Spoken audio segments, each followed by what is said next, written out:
And we're live. Hello, everybody. I'm Julia Poger, a business, conference, and diplomatic interpreter. I work from Russian and French into English and from English into Russian. And as you probably know if you're here, I also run a business called Know Your Worth, where I help interpreters and really, quite frankly, almost any service professional to know how to get your name out and sell your services so that you can get work at your fees and your conditions. Please write in the comments where you're listening in from today. And before we move into our topic today, I'd like to ask you to stick around until the end of the show to find out about our schedule for the upcoming months. So to our show, and before we start the show, I just wanted to let you know, we do have thunder going on in the background. So if you do hear a bit of a rumbling, it's not my stomach, okay? I have eaten. So to our show, interpreters and other creatives do have a real problem understanding the whole process of selling our services. It's not something that's taught in our interpreting schools. And unless we've had experience in other professions, which some of us have, or if we had other degrees, we can all be pretty lost. So my special guest today is Frederick Kermisch. He's someone I've known for over 15 years, which actually was kind of scary when I counted that up. And he's somebody that I have really long, extended conversations with, mainly about business, but life too. He's bilingual in English and French. He's got a master's in political science. And over the course of his career, he's taken many courses in psychology, psychometrics, and lie detection. Frederick interpreted for nearly 10 years, which is when I met him. And he mainly specialized in political, military, development, and sports conferences. Then he decided to shift his career into financial services. And since 2016, he's been coaching clients who sell high value added services, mostly private bankers seeking to increase their business. But if we're talking high value added services, it makes him uniquely qualified to advise interpreters on how to sell our high value added services. So let's talk to Frederick about the skills that we need. Hi, Frederick. Hey, Julia.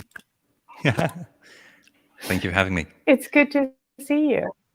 Good to see you too. And thank you so much for coming on, because I know that everybody definitely needs these kinds of skills. So let's get to our first question right away, which is, what kind of a mindset do we need to be successful in sales? Because I'm pretty sure we don't have it.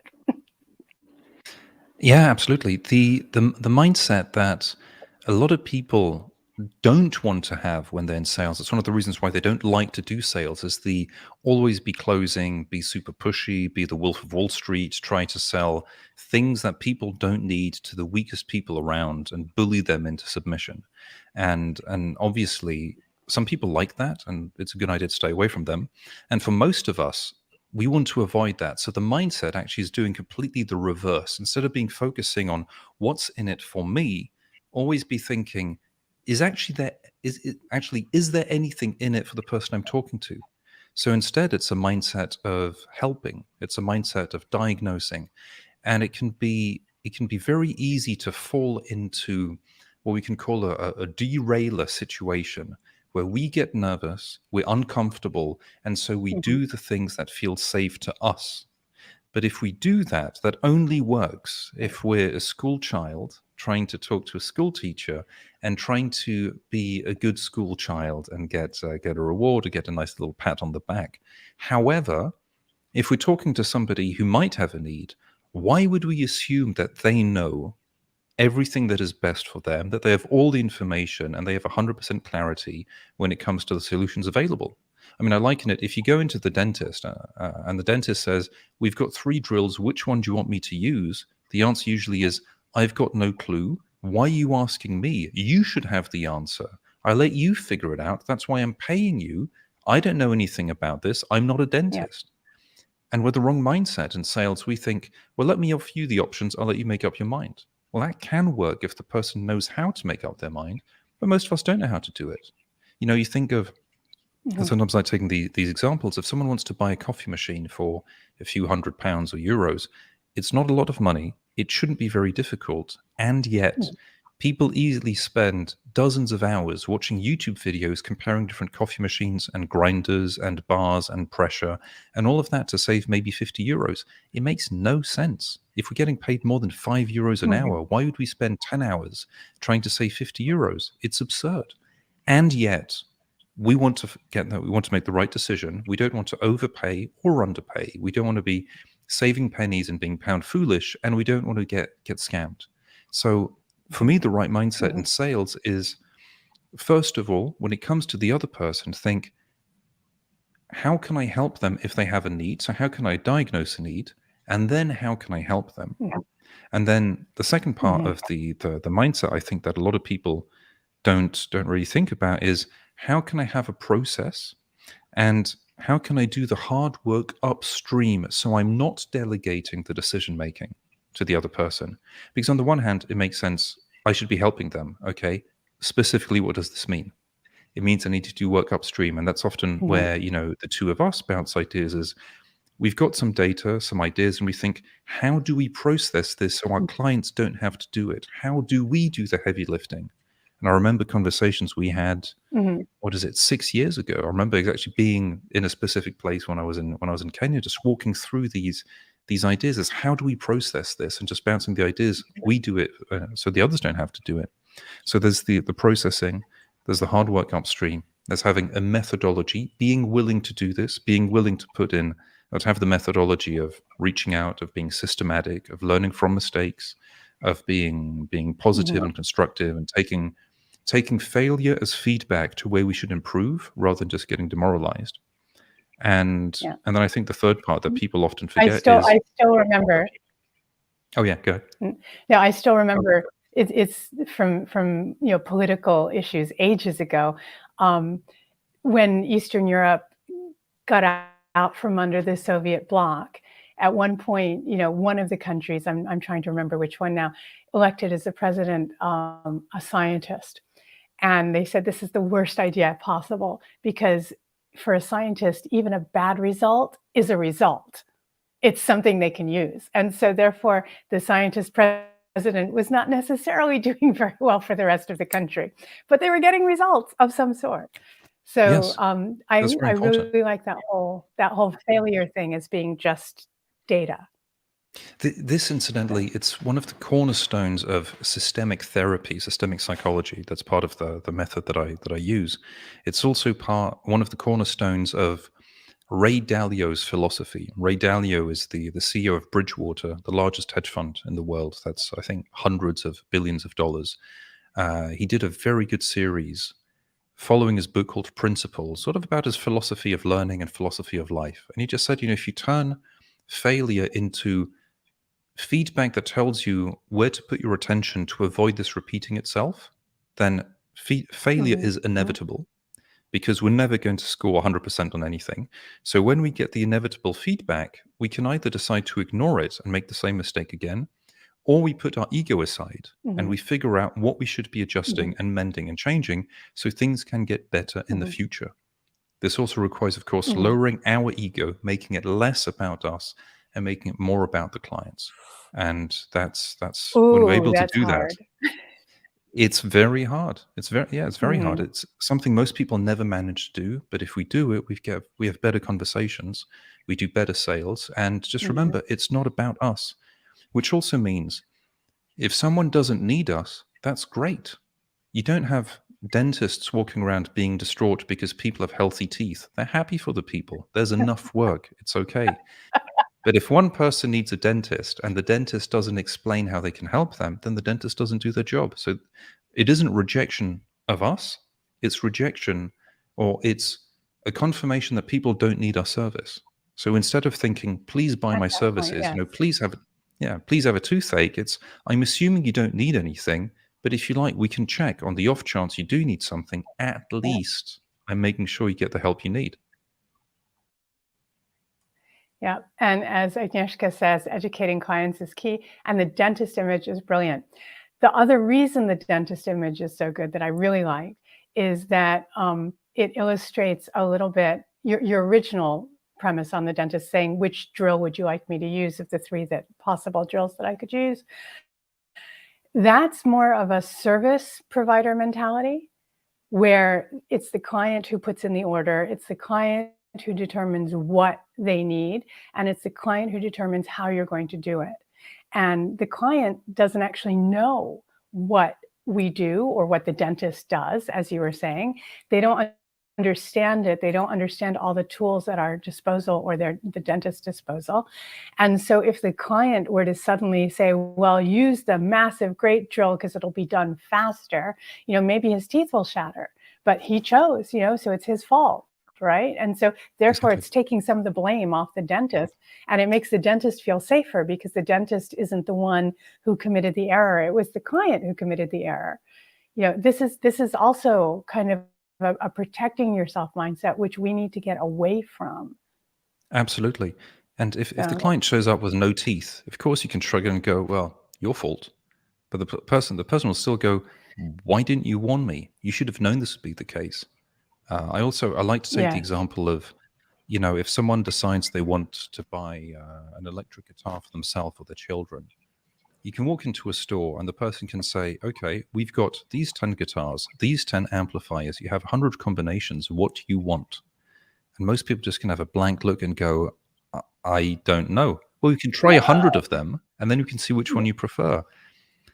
It might not be the best way to start. And if somebody wants to do some bedroom practice but walks out with a 4x12, so massive loudspeaker, the kind of thing you'd have for Wembley to play in the bedroom when they have an elderly neighbor, maybe it's not ideal.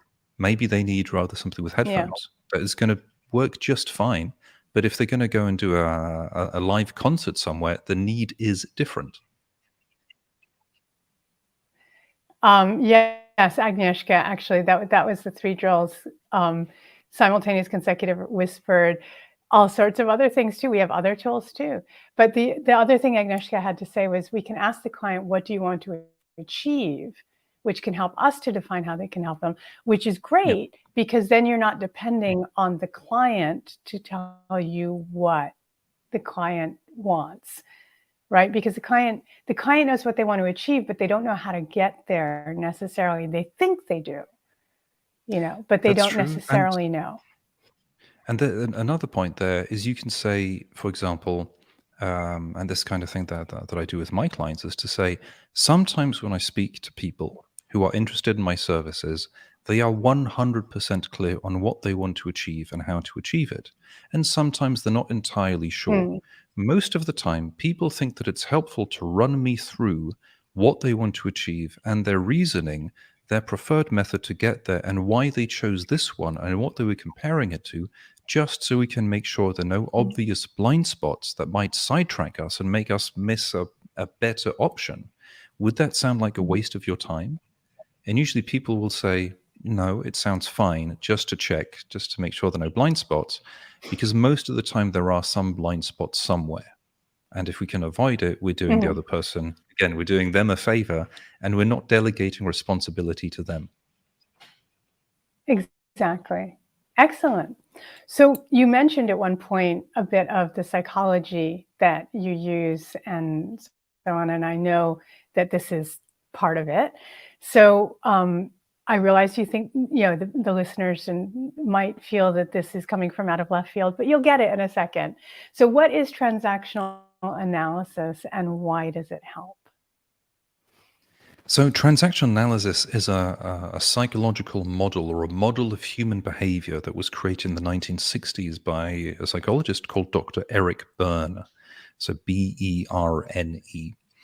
It's a model that I find explains a lot how people act, helps predict how people might react, helps explain how people derail, and so when we're aware of it, it's easier to observe when someone is falling into a specific ego state, or when we are falling into an ego state, and when whole conversations get sabotaged.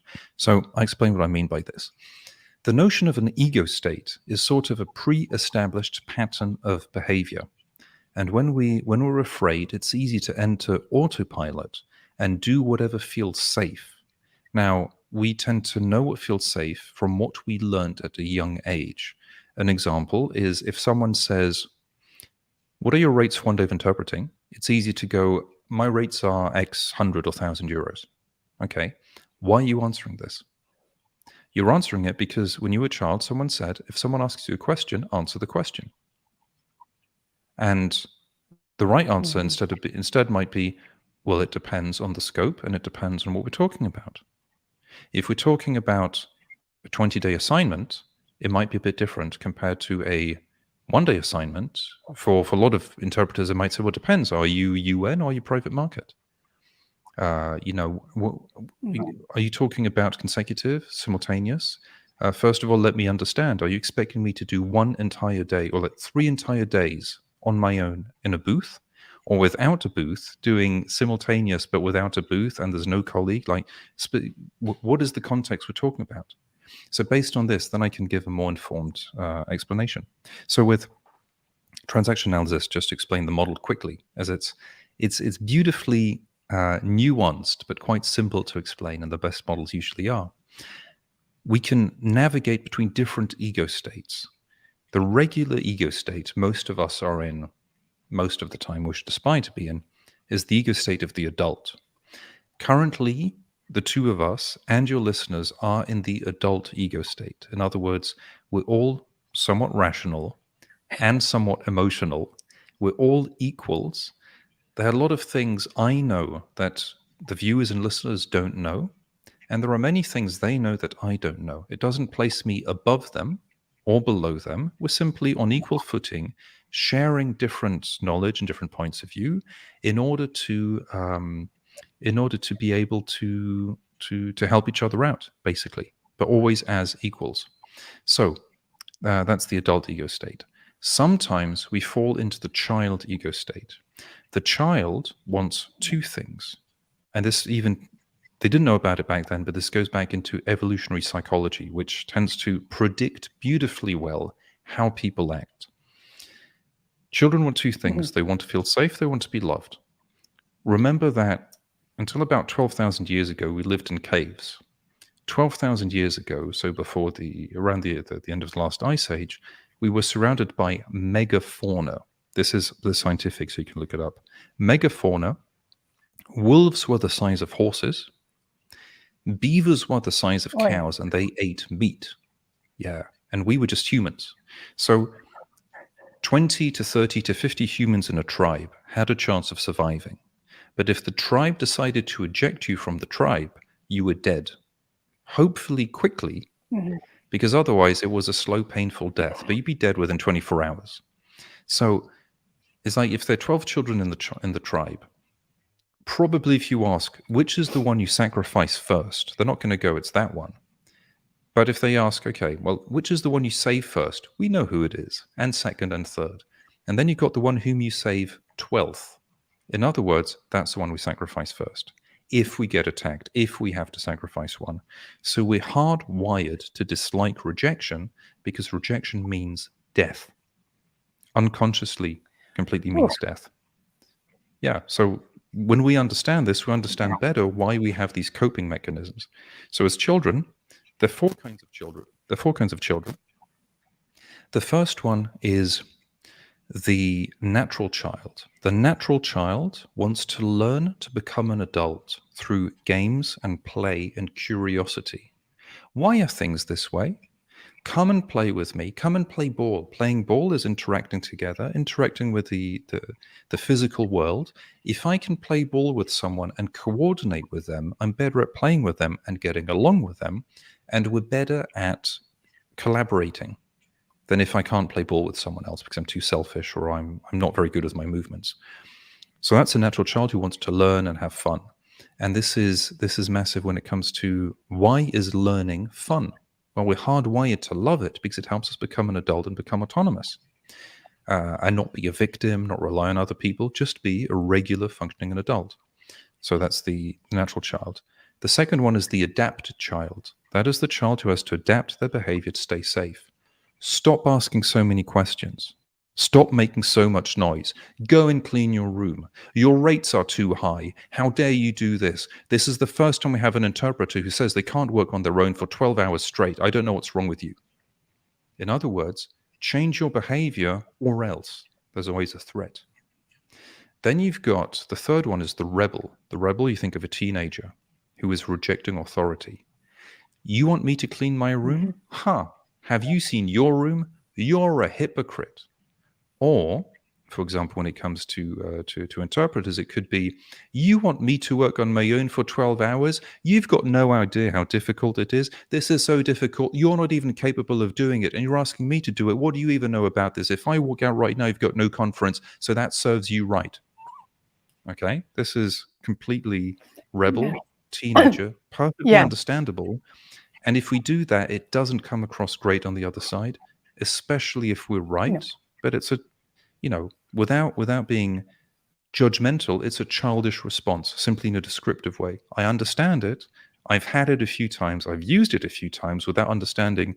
That's weird. It just blew up in my face. I don't know why. Like at a job interview when I refused to give my salary, I know why I did it, and it was not the right attitude.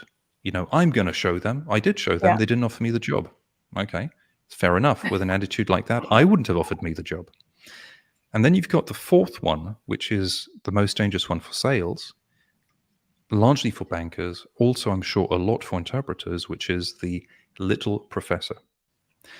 The little professor believes, if only I can show how smart I am, then I'll be safe and I'll be loved. Did you know that ice is frozen water? Yeah, we had that figured out a while back. Did you know that wine is fermented grape juice? Yep, we're aware of that. Did you know that actually it's not possible to interpret for more than 30 minutes because otherwise the brain actually slows down? It's very difficult to do, and you need to have two people in a booth. Yes, we understand.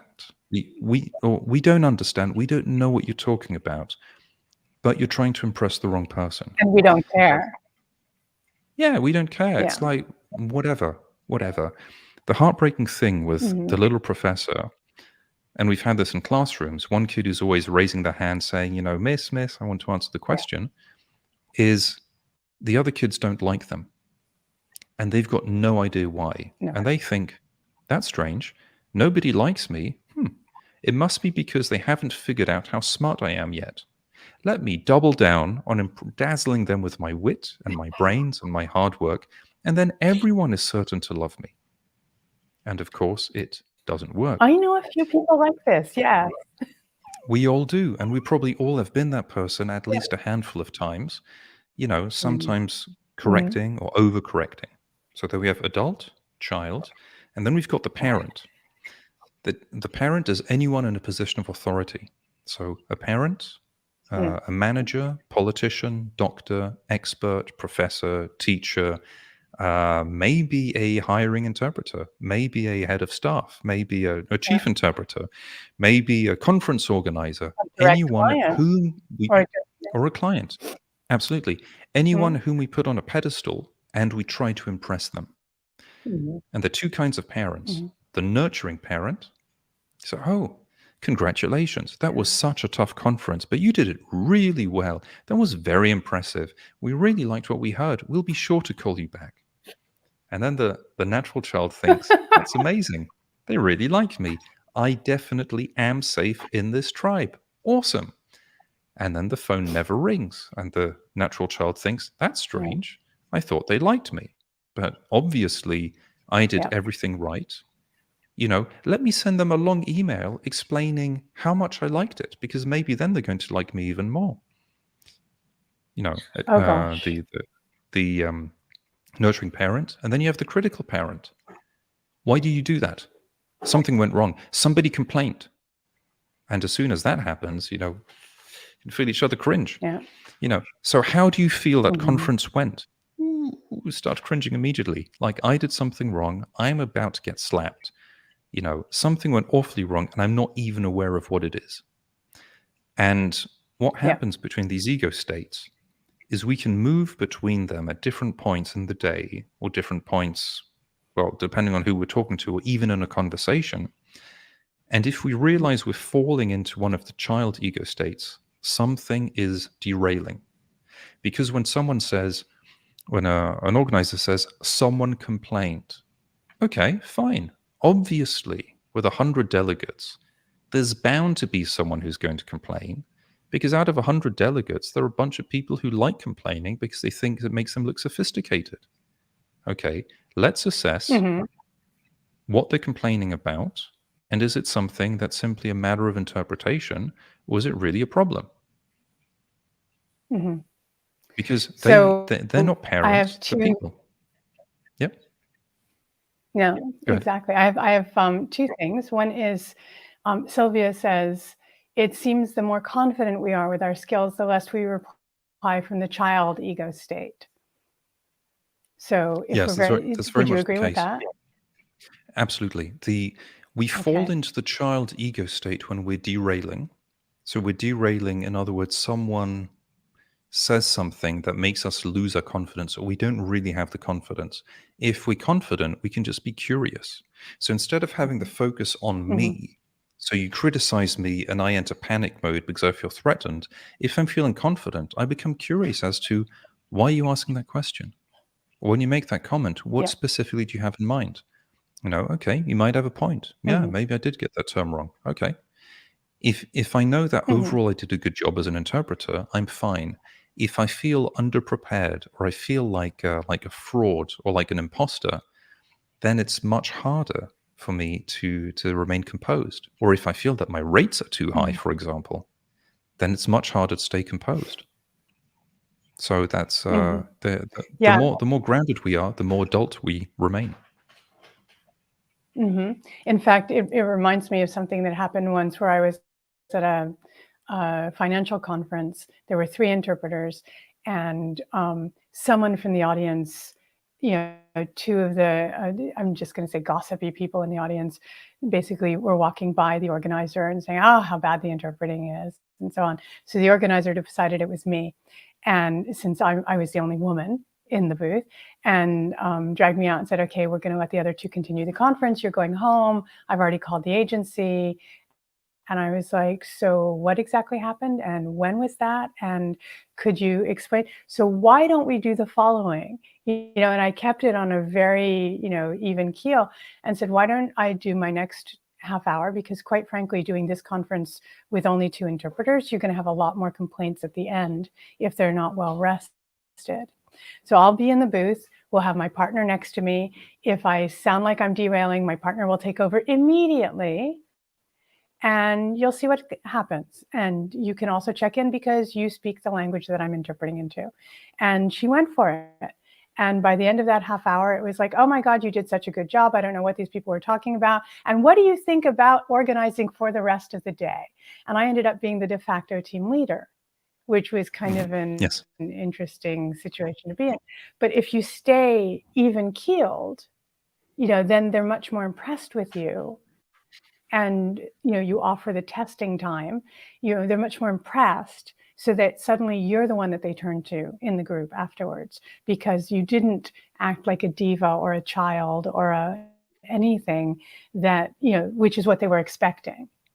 So this is Well, actually a nice weapon in your arsenal as mhm. well, kind of Absolutely, it weapon. is. It's if we're even keeled, we can remain focused on the other person.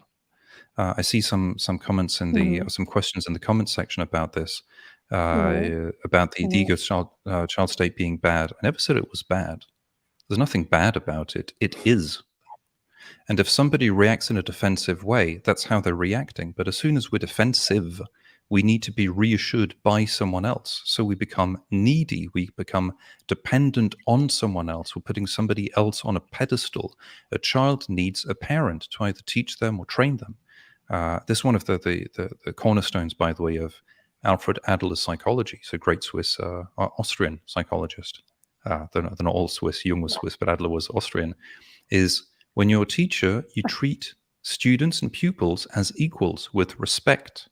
You don't talk down to them, but that also means you don't put the teacher up on a pedestal, because that means you're dehumanizing the teacher. The teacher can only be put on a pedestal if they've got 100% of everything figured out all over their life, which is not the case. No one has. So if they have expertise, that's great. Okay. And we can act as equals. So if we fall into the ego state, the child ego state, simply we lose control. And if we lose control, then things can go out of hand, and we're not doing anyone a favor. Then human interactions just Mhm. become games. And that's and hence the title of the book by Eric Berne, Games People Play, is it ends up being games, and games most of the time are not healthy. They're destructive, they cause stress, they're helping no one, and it's in the short term it's understandable because it's automatic reactions. But if we actually want to be selling and helping people, one of the things we need to avoid doing is getting sidetracked and having conversations derail, having autopilot take over, and having knee-jerk reactions sabotage conversations. So what we're trying to do here is avoid getting sabotaged because of psychological programming we have from an early age that we can undo. It's not saying it's bad, it's be aware of it. So if all of a sudden you go, Fred, that's an absolutely ridiculous response, I can suddenly become very defensive and we derail. Or I can go, well, it seems like something specific upset you there or surprised you. Do you mind me asking what it is? Because I'm curious. So we can replace defensiveness with curiosity, which actually taps sort of into the child ego state. But actually just being curious is, I feel confident enough that if somebody disagrees, we can agree to disagree and it's okay. But it also helps us avoid going into ad hominems and attacks and being defensive. So that's one of the things we want to do is stay grounded, because it's not about us, because it's about the clients and seeing if we can help them. And one thing to point out is, if we need to manipulate people into them buying our services, we have a relevance problem. If there are not enough people on the market who need our services, we have a relevance problem. If we don't have a relevance problem, we can find the people who need the services and sell to them. That's what we should be looking to do with sales. Okay, now I'm going to have one last tiny question on this, because this is not the psychology, LinkedIn Live. We could come back to it at another time. This one's the sales and persuasion techniques LinkedIn Live. And so just to have one quick last question. My wife works as an interpreter sometimes, and how do you account for cultural differences when you're confronted and you don't know anything about them? I mean, do these child, adult, parent states exist in all cultures? Are they recognizable in all cultures? Yes, this is pretty much hardwired into the way we behave. Again, it's a model, and this taps into another question I see. It's a model. I'm not saying literally children. I'm not saying literally adults, and I'm not saying literally parents. I'm saying if we act out a specific state, this is how we call it in order to understand it. So across cultures, yes, if you act like a critical parent to people, either they can react like a child, so adapted, or a rebel, or a little professor, or they can stay in an adult state and just think, that's strange behavior, or they can go back into a parent state and start attacking the other person. So it's just a matter of dynamics between people. So it's important to not conflate the description of the dynamic with the literal people, because otherwise we just get really confused. So it's just a description of dynamics. Right. So I mean, we could just basically, we could instead of calling it child, we could call it state A, and then you've got the rebel state A and the adaptive state A, and so on. It doesn't matter. It's just that this is the name that Eric Berne gave it. All right, I'm going to move on, because really we don't have that many hours to go on this whole thing. So this is the transactional analysis. And so as you can see, it helps in our interactions with our clients. Fred has given us some really good examples of how you act when you're acting in the the rebel state or the little professor state, and so on. So I'm going to take us back to sales now, and we're going to talk about one vocabulary issue which not a lot of us really know a lot about, and that is leads. I mean, we all understand what a lead is, but did you know that there are inbound and outbound leads? This is not something that you just pick up from the ether usually. So Fred, what are inbound and outbound leads? So the inbound leads are when people make the first step in contacting us. And sometimes it's not clear that it isn't a lead. It can be somebody just asking for your connection on LinkedIn. Maybe it is an inbound lead in disguise. Maybe they're just being polite. Or they might contact you and ask about your services. And this is one of the situations where it's easy to fall into one of the child ego states, the little professor. a bit like a teacher saying, Mhm. so did you do your homework? What did you learn? And so we want to recite what we learned, or we want to present our services because we learned to do it. It helps us feel safe, which is a bit different to when you do outbound leads, when you contact people proactively to see if there's any interest. And if we and quite often the outbound is uncomfortable because we're not quite sure how to make the first step. I mean, how do you call a chief interpreter and say, hey, I'm Fred, and they're like, what do you want? And even when they say what you want, it's easy to stay in the child state, think we're talking to a parent, and just feel uncomfortable. Imagine being an 8-year-old has to call an Mhm. adult somewhere, and the adult is a bit impatient because they're busy, and the child thinks, this is naughty, I shouldn't be doing this, I might be bothering them, I'm going to get into trouble. These patterns and behaviors and ways of thinking are hardwired in our head. So it's a bit different when it's Mhm. outbound and I might get into trouble, and inbound when I have to give the right answer. There's a nuance here that's quite important, I think, is when it's inbound, actually, shall I go into, or should we do this a bit later, the nuance about dealing with the two? Or would you prefer, No, Julia? no. Well, just what's the nuance? What's the difference between inbound and outbound? We can talk about what techniques you use with each of them a little bit later. Sure. But So understanding, because it really changed my mindset when I found out that there was a difference. So I'm figuring everybody else should really get it. yes, absolutely. So the inbound, somebody found you and they're contacting you for a reason, and we're not certain what it is. Maybe they're not certain what it is, but they already have a reason to make the first step. Largely, it's what we try Mhm. to do with marketing is create more inbound. So it's not easy to Mhm. do. It's not just about saying, this is who I am and my services. Often it's about saying, these are the people I help, and this is how I help them. And Mhm. and so that can be part of the inbound. Then the outbound would be thinking, I'll go and knock on that door and see if they need any help. Or the better way to reframe it, I'll knock on that door. I assume they don't need any help, but I'm knocking just to check. So I'm happy to go away if they say there's Yeah. no need whatsoever. And that makes a world of difference Right. in the sense, on the off chance they do need your help and you didn't knock on that door, you're not doing them a favor. And here I'm using reverse psychology to Yeah. guilt trip people into not doing outbound, because if you're letting people have a less good life because you didn't knock on the door just to check, you're not doing them a favor. But if you knock on the door thinking, you probably don't need my services, I just want to check and I'm happy to go away if you ask me to, you make the rejection much easier. And here we're trying to sidestep the Yeah. cave mindset.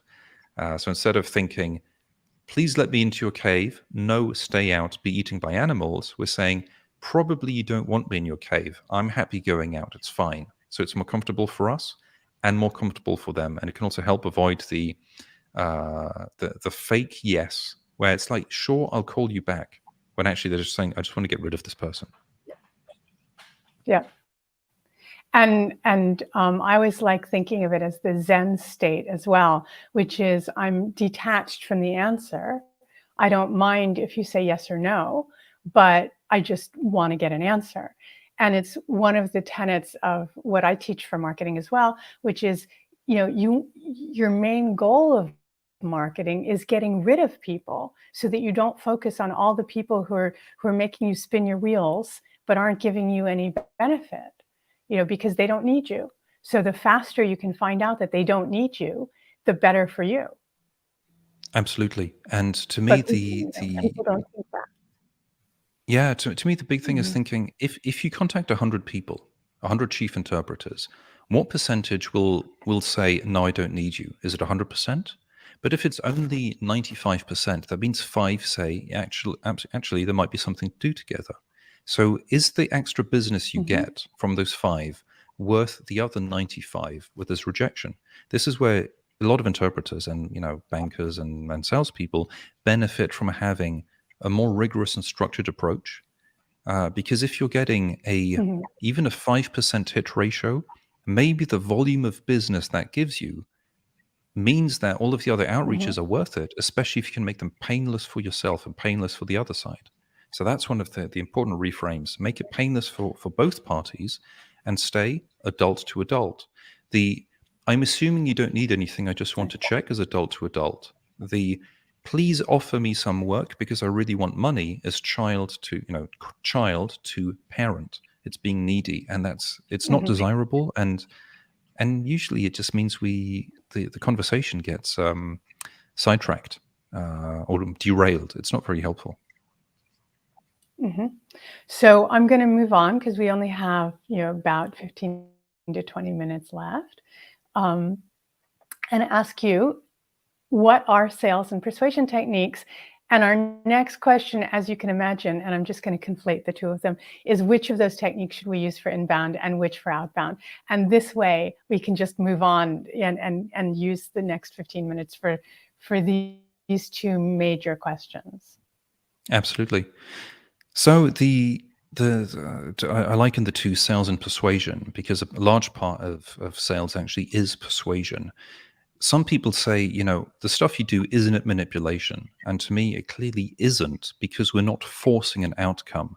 However, what we are doing is we're trying to make sure that decision making doesn't get sabotaged because of really dodgy ideas, because of low resolution thinking, because of a loser think, as Scott Adams calls it, a stupid think, where people go, you're too expensive. Okay, compared to what? Compared to whom?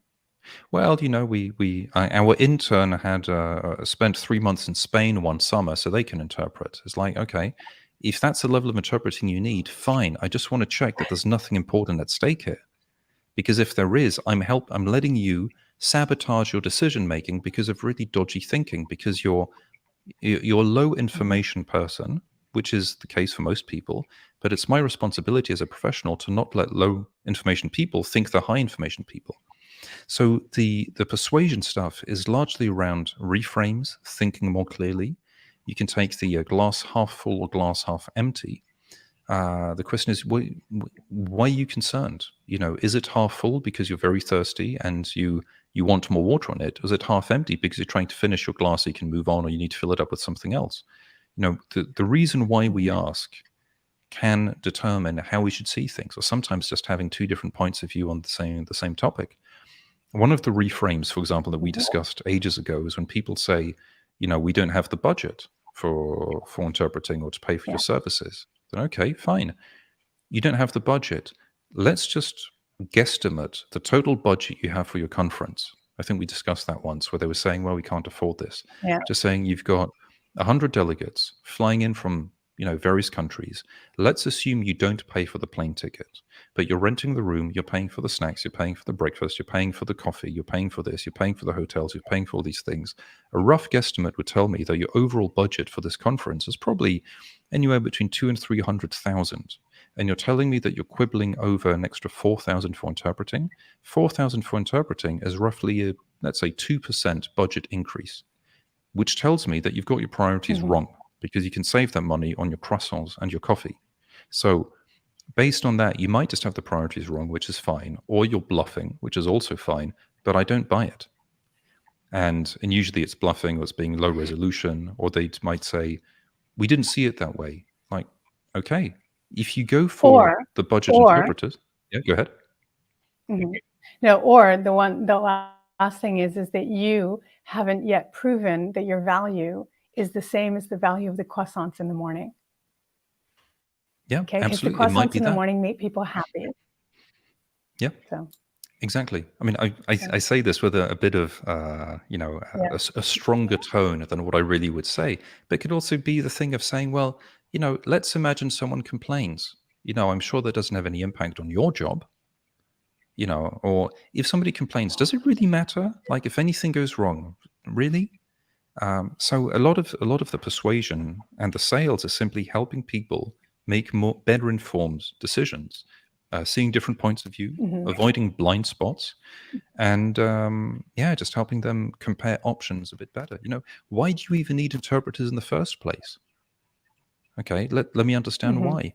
If you don't have great interpreters and they screw up, does it really matter?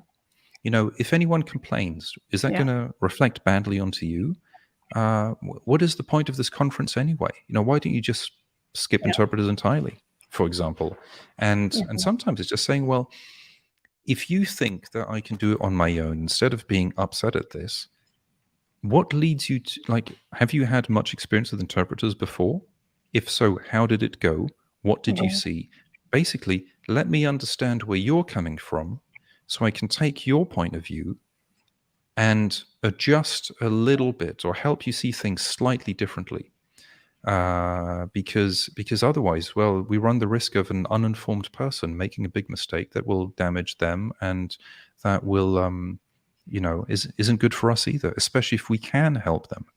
Another way would simply be, Mhm. yeah, comparing budgets, comparing percentages. When someone says, yeah, maybe I can skip on the dentist, it's like, maybe you could. But on the off chance you do have a problem and you don't treat it early on, what's going to happen? Well, maybe it's, I don't know. I'm not going to decide for you, but I'll help you Mhm. make a more informed decision. I still remember in one meeting in an international organization, there was a new delegate, and it was a regular meeting, but this guy was new. And it was looking at all of the working methods of that organization. And he says, the interpreting and translating is really expensive here. Can't we just get rid of it and maybe open ourselves up for interns from the local interpreting and translating schools? And much to their credit, and I will always forever be grateful, everybody else around the table who'd been there for a while burst into laughter because they obviously understood what happened when they got, maybe because they had tried it in the past, but when they got interpretation or translation that wasn't up to the usual standard, they knew exactly what would happen. And so they all explained it in great detail to this poor guy who ended up probably crawling under the table for the rest of the time. Um, so This actually makes me think of so there's a that. really important point when it comes to persuasion for everyone to remember is the most persuasive person in everyone's mind is themselves. So one of the best ways to help someone Mhm. understand what could go wrong is to ask them, if you did this, what could possibly go wrong? And allow them to come up with the reasons or the scenarios where things could go wrong, and ask them, why would you care? Why would you care about getting this right? A mistake we often do is when someone thinks, this isn't expensive, I don't see the value. These people, all they want is to get money, and I don't even understand why we're using them in the first place. So I'll suggest that maybe we don't need them, and they'll try to explain to me why we do need them. And the more they argue, the more I argue back. That doesn't change anyone's mind. Mhm. After all, if somebody could use ChatGPT to do, or Google Translate to do interpreting, and something goes wrong, Mm. why would anyone even care? And if they realize just how wrong it can Mhm. go and how much damage it can do, they realize that essentially they're paying to avoid those scenarios. And if those scenarios are not just a Nice. risk, but nearly a certainty, well, are they comfortable with something going dramatically wrong? And if so, well, okay. But most of the time, they, with the right framing, they will talk themselves into the safest route. Nice. Nice. Actually, we have one quick comment on the knowing your value is less than that of the croissants. We're better than your croissant in the morning, and how palatable would that be to a French person? So, or to anybody Well, who's had a really good French croissant, quite frankly.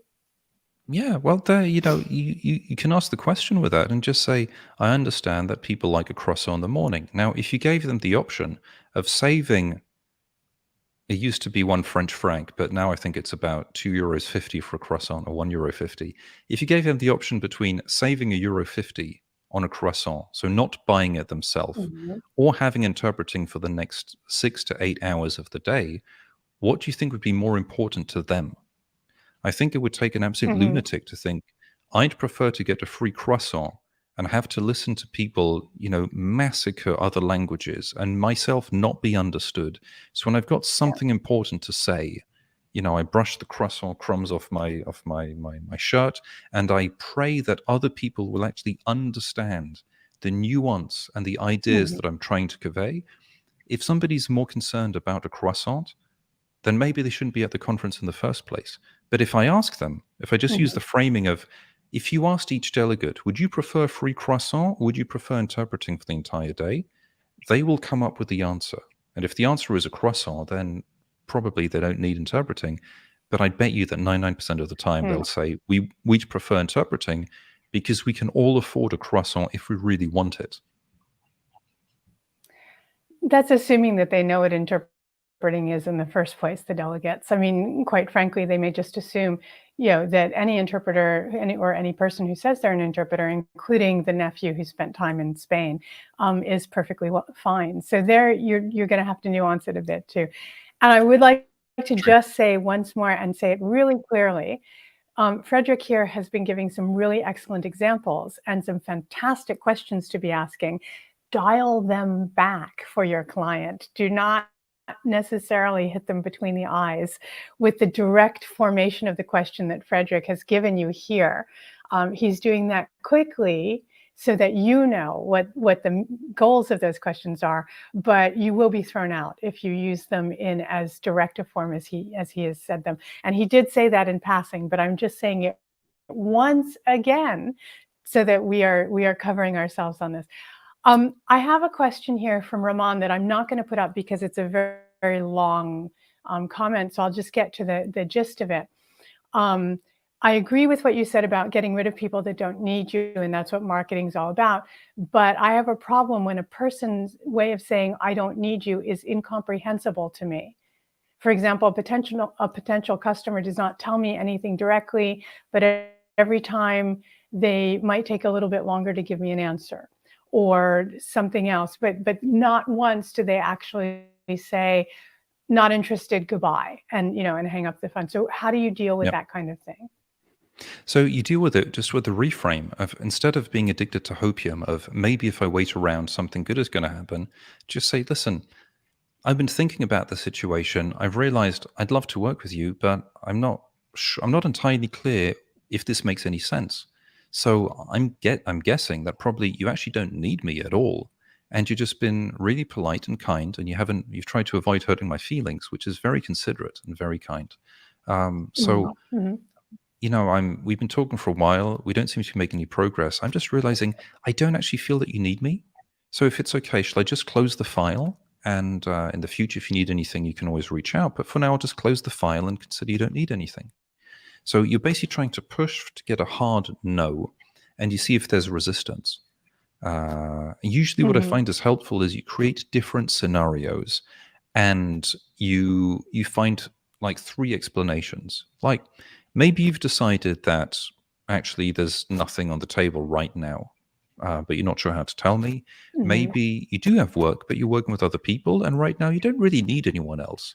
And maybe you've just decided that even though you need someone, you have other people who are better suited for what you need. In all 3 cases, it's fine. I'm just a bit curious, and I'll close the file in every situation. Here we're preempting the rejection. Remember, and we saw this in the question, some cultures don't like rejecting, and most cultures don't. Very few people do. So it's easy to say, I assume you don't need anything, and I just want to check. And if they say we do need something, you can then ask, really? How come? Or why? But how come's a little bit softer. How come you need something? Or when you say that, are you thinking of something specific, or are you thinking the absolute? If they're thinking of something specific, you can dig in a little bit more, So you say that you've got some conferences coming up, but do you have any specific conferences that have been scheduled, or is it more something that's being discussed on the high level? And based on this, you can narrow it down to see how tangible and how real it actually is, and then move forward. And this, incidentally, is something I recommend when it comes to both inbound and outbound. So I can give you a few tips about this. Think when there's inbound, there are a series of valid reasons why people would contact you. One might be, and I'm making this up just now, one might be they have a conference coming up at a specific date, and they're 100% clear they're looking for someone, and they want to see if you're a good fit. Number 2, they don't have anything specific coming up, but they think in the absolute they'd like to have someone else just in case something pops up, which is fine. Or number 3, they're already working with interpreters, but for whatever reason, they want to get another quote or get a sense of who else is out there, maybe simply to triangulate with the existing providers, but they're probably never going to work with you, which is absolutely fine also. You just want to be clear on why they're contacting you. So if they're not saying... Exactly. If if they're saying it's not number 3, so we're open to working with you, a fair question is, how come?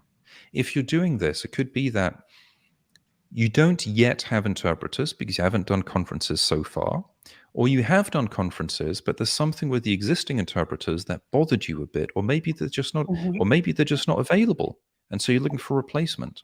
Based on this, these are very different Mhm. conversations. So we sort of want to gently guide people in the conversation to elicit information, but have a better idea of where they're coming from. So that would be with Instead of the talking to them about all of the things that we can provide right off the bat and letting them get really scared. exactly. Can I just answer Yep. this one thing because somebody joined late? Allison, does this advice work mainly for direct clients or for agencies as well? It works for everybody, including your colleagues who are hiring you. And so therefore they're your clients as well. So any of these states, anything that we're saying in the entire show here today is good for anybody that you are selling your services to. And these techniques, the psychological techniques and so on, everything is good for any type of client who calls you. And so anyway, sorry to have interrupted. No, that's fine. Thank you. And also just to address another comment, I don't see the name, unfortunately. So from a LinkedIn user, direct questions are to be avoided at all costs outside of the West. It's deemed insulting. This is a reason why I recommend generally, instead of asking one question that's direct, either open or closed, is to say something like, generally when people, and then you insert, when they contact me, they do so for one of the following reasons. I'm just curious to which it is. If it's okay for you to answer. If you don't want to answer, it's fine. Generally, it's A, B, or C, but it might be something else. So it's one way to gently nudge the conversation, but accept that people might not want to answer, but you do the work for them in advance. And that's a bit similar to reaching out with the outbound. The outbound would typically be saying, so you call up, for example, a chief interpreter, and so I'd like to just introduce myself. We haven't met each other before. Generally, when I work with organizations, they either have an increase in workload for, that's coming up, so they're looking for new interpreters, or they're already happy with the roster of interpreters they have, but sometimes they need a backup for something else. And sometimes they've decided they will never work with any new interpreters because they have more than enough, in which case it's still nice to just, listen to them and know who introduce each other, know who we are, on the off chance there's ever anything I can do or someone I can recommend or anything like that. The point is to always focus from their point of view. So from their point of view, either they're open to working with new people and they're proactively looking, or they're not close to it if the right person comes up, or they are close to it. What we could do otherwise, if we go into the little professor mode, is say, let me tell you about me, my favorite topic. Here's me. Here are my diplomas. Here is my experience. I hope that I've impressed you. Please give me work. And the other person thinks, we have all the interpreters we need. We don't need this. Whereas if we ask about them and their favorite topic is themselves, and we can get them talking, they might say, we've got everyone we need. It's fine. Okay, we can take them off our list. It's okay. It's okay to take them off. There's enough work out there for everyone to be okay. So all you have to do is find the people who could use another name or someone a bit different or someone with different expertise or different combination or different personality, or maybe simply someone who's a bit more client focused and client centric, because that usually goes down well with the audience.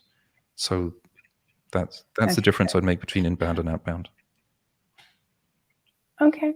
I'm going to wrap this up for today, but stick around. And Fred, you stick around because we do have a top tip in just a second. But before we get to the top tip, I just wanted to let you know that I'm going to take August off, as should all of you.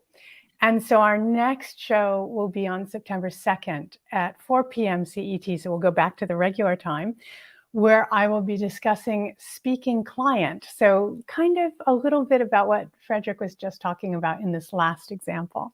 So if you want to know anything about speaking client, send in your questions ahead of time. And along with that, I'd just like to let you know about a couple of opportunities for continuing professional development.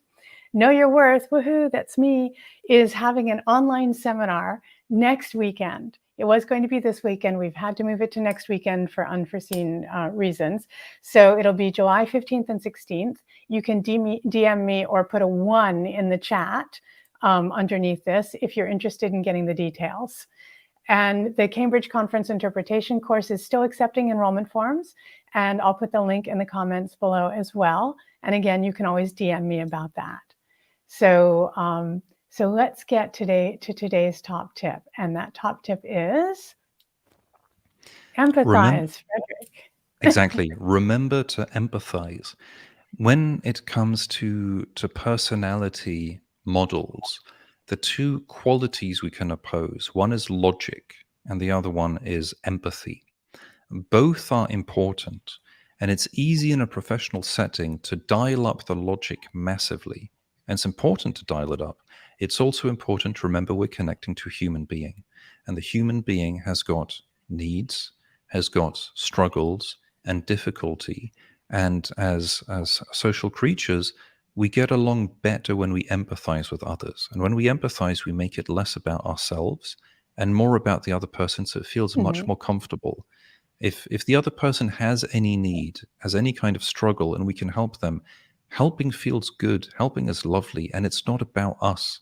I like taking the example of if you see Elon Musk in the street, it might be a bit daunting to go up to him, or you just imagine whatever celebrity. But if you see they drop their wallet and you pick up the wallet and you go, "Excuse me, I think you just dropped this," then it's much easier. If you see Elon Musk talking, or whichever celebrity, wealthy person, talking with someone, and they don't speak the same language, but you can jump in, you can help out, you'd love to do it. And interpreters love to help. Remember, if you gave most interpreters steady income for the year and said, "What can you do?" a lot of interpreters say, "I'd go and interpret because I love helping people," which is great.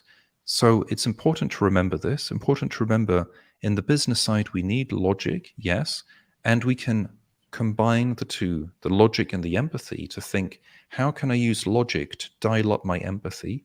Go and talk to someone from their point of view. The income will take care of itself if we provide a service that is valuable to people. It takes care of itself. So the main focus isn't, I want money on my bank account. If we can't monetize our specialty, then we've got a logical problem in terms of structuring the business. That's our problem, not the other person's problem.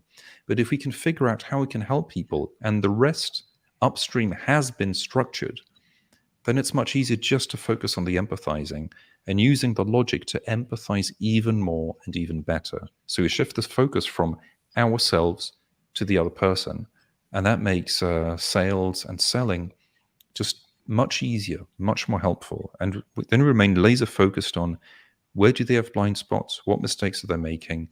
How can I help them avoid making mistakes? How can I be helpful? And, in the back of our head, we should have worked out how to monetize that in a way that's sustainable for them and sustainable for us. Yes. Well said. Very well said, Fred. So we're going to wrap up. I'd just like to have put up a couple of things. This is a fantastic show today. Thank you, Anshi. Thank you, Agnieszka, and thank you, Allison. And I'm sure there are others in there as well. So I'm not going to go on and on. But thank you all so much for having come, and thank you for your questions and your interaction, because without that, this would have been, okay, Fred is always interesting, but it would have been a lot less relevant if we didn't have your questions. So we'll say, have a great summer, and do remember that the psychological perspective, you can practice it while you're on vacation, so you can use it later. Yeah, as a matter of fact, everything I said about the transaction analysis and ego states and persuasion, this just works between any humans in any situation. And sometimes we observe. I observed recently, I was buying fruit by the roadside somewhere, and the person put himself in the critical parent state when I questioned the price. And I saw myself descend into the adapted child state, walked away and thought, I just completely overpaid because I wasn't comfortable saying, give me my money back. That's ridiculous. So even when we're aware of it, Yeah. it can happen. But we observe this all the time, and it explains so much when what should be innocuous conversations just get completely sidetracked. And yeah, if it helps predict, then to me it's a valuable model. Yes, even if you do fall into it without being able to stop yourself. But anyway, so here we go. Off we go. Thank you again. Have a fantastic summer. And thank you so much, Fred, for a really fantastic LinkedIn Live. My pleasure. Thank you for having me. Thank you, everyone, for the questions and comments. Thank you. And see you guys in September.